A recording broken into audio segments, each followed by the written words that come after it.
सुप्रभात, मैं गीतांजलि लेके आई हूँ नॉन स्टॉप खबरें बाइन टाइम्स की ओर से। महाराष्ट्र में बारिश से प्रभावित किसानों की मदद के लिए पीएम मोदी से करेंगे मुलाकात शरद पवार। एनसीपी प्रमुख शरद पवार ने रविवार को कहा कि वह महाराष्ट्र में भारी बारिश के कारण नुकसान झेल चुके किसानों की सहायता करने के लिए प्रधानमंत्री नरेंद्र मोदी से मिलेंगे। पूर्व केंद्रीय मंत्री ने मराठवाड़ा क्षेत्र के उस्मानाबाद जिले के कंकरबावड़ी सस्तूर गांवों का दौरा किया और पिछले कुछ दिनों में राज्य के कुछ हिस्सों में हुई भारी बारिश से प्रभावित किसानों से बातचीत की। भारी बारिश और बाढ़ ने महाराष्ट्र के पुणे, कोंकण और औरंगाबाद संभागों में कम से कम 48 लोगों की जान ले ली है, जबकि लाखों हेक्टेयर में लगी फसलों को बड़े पैमाने पर नुकसान पहुंचा है। कमलनाथ की फिसली जुबां, बीजेपी प्रत्याशी इमरती देवी को कहा आइटम, शिवराज बोले सामंती सोच। बिहार विधानसभा चुनाव के बीच उत्तर प्रदेश और मध्य प्रदेश समेत कई राज्यों में उपचुनाव का जोर चल रहा है। मध्य प्रदेश में हो रहे उपचुनाव पर सभी की नजर है, लेकिन इस बीच कांग्रेस के दिग्गज नेता और पूर्व मुख्यमंत्री कमलनाथ ने भारतीय जनता पार्टी की महिला प्रत्याशी के बारे में आपत्तिजनक टिप्पणी की है। उनकी इस टिप्पणी पर विवाद हो गया है। बीजेपी ने उनकी आलोचना की है। शिवराज ने कहा कि खुद को मर्यादा पुरुषोत्तम बताने वाले ऐसी अमर्यादित भाषा का प्रयोग कर रहे हैं। नवरात्रि के पावन पर्व पर देश नारी की उपासना कर रहा है। ऐसे में आपके बयान से आपकी ओछी मानसिकता झलकती है। बेहतर होगा कि आप अपने शब्द वापस लें और इमरती देवी सहित प्रदेश की हर बेटी से माफी मांगे। कोविड मामले भारत की टैली को 75 लाख के करीब ले जाते हैं। स्वास्थ्य मंत्रालय के आंकड़ों के मुताबिक 61,871 कोरोना वायरस संक्रमण की दैनिक छलांग लगाई 75 लाख के करीब पहुंच गया। देश में मामलों की संख्या अब 74,94,551 पर है। 24 घंटे की अवधि में भारत, जो दूसरा सबसे हिट देश है, वायरस से जुड़ी 133 मौतें दर्ज की गई, जिसमें घातक संख्या की दर बढ़कर 1,14,031 पर है। मंत्रालय ने ट्वीट कर कहा, भारत ने जनवरी में अपनी परीक्षण क्षमता को बढ़ाकर 1 जनवरी से 9.32 करोड़ अधिक कर लेगा।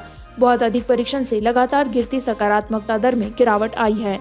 अब ये 8% से नीचे है।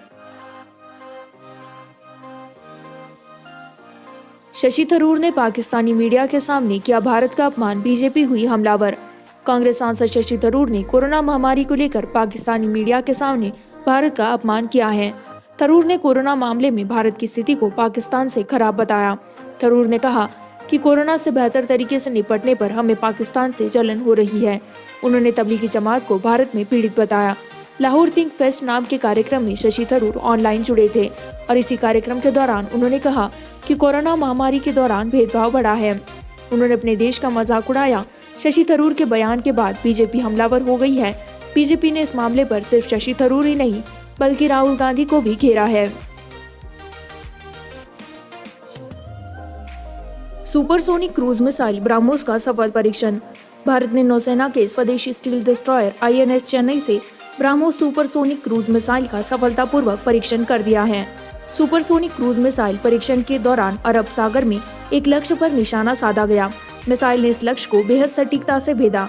भारत अरुणाचल प्रदेश और लद्दाख में चीन से लगने वाली सीमाओं पर पहले ही ये ब्रह्मोस मिसाइल तैनात कर चुका है। पहले इसकी रेंज 290 किलोमीटर थी, बाद में 400 किलोमीटर से ज्यादा तक कर दी गई। अनुमान के मुताबिक सुपरसोनिक क्रूज मिसाइल 450 किलोमीटर से अधिक दूरी तक निशाने को तबाह कर सकती है। प्रदूषण की समस्या को एक दिन में हल नहीं किया जा सकता है, लगातार प्रयास की आवश्यकता, प्रकाश जावड़ेकर। केंद्रीय पर्यावरण मंत्री प्रकाश जावड़ेकर ने रविवार को कहा कि प्रदूषण की समस्या को एक दिन में हल नहीं किया जा सकता है और प्रदूषण फैलाने वाले हर कारक से निपटने के लिए लगातार प्रयास की जरूरत है। जावड़ेकर ने कहा कि देश में वायु प्रदूषण के पीछे प्रमुख कारक यातायात, उद्योग, अपशिष्ट, धूल, पराली, भूगोल एवं मौसमी दशाएं हैं। मंत्री ने कहा, प्रदूषण की समस्या एक दिन में हल नहीं की जा सकती है। प्रत्येक कारक से निपटने के लिए लगातार प्रयास की जरूरत है। जावड़ेकर ने कहा कि ई वाहन लोकप्रिय हो रहे हैं और भारत में फिलहाल 2 लाख ई वाहनों का इस्तेमाल किया जा रहा है। मंत्री ने कहा कि सरकार BS6 ईंधन लेकर आई, जिसने वाहनों के उत्सर्जन को 60% तक कम कर दिया। वाहनों से होने वाले प्रदूषण को कम करने के लिए मेट्रो और ई बसों को लाया गया है। सिर्फ 3,000 रुपए में 5G स्मार्टफोन देगी रिलायंस जियो। रिलायंस इंडस्ट्रीज लिमिटेड की टेलीकॉम सब्सिडरी रिलायंस जियो 5,000 रुपए से कम कीमत वाला 5G स्मार्टफोन लॉन्च करने की योजना बना रही है। जब इसकी मांग बढ़ेगी तो धीरे धीरे कीमत बढ़कर 2,500 से 3,000 रुपए प्रति यूनिट कर दी जाएगी। कंपनी के एक अधिकारी ने यह जानकारी दी है। अभी तक देश में 5G सेवाएं नहीं है। सरकार ने अभी तक किसी भी टेलीकॉम ऑपरेटर को पोस्टल ट्रायल के लिए 5G स्पेक्ट्रम अलॉट नहीं किया है।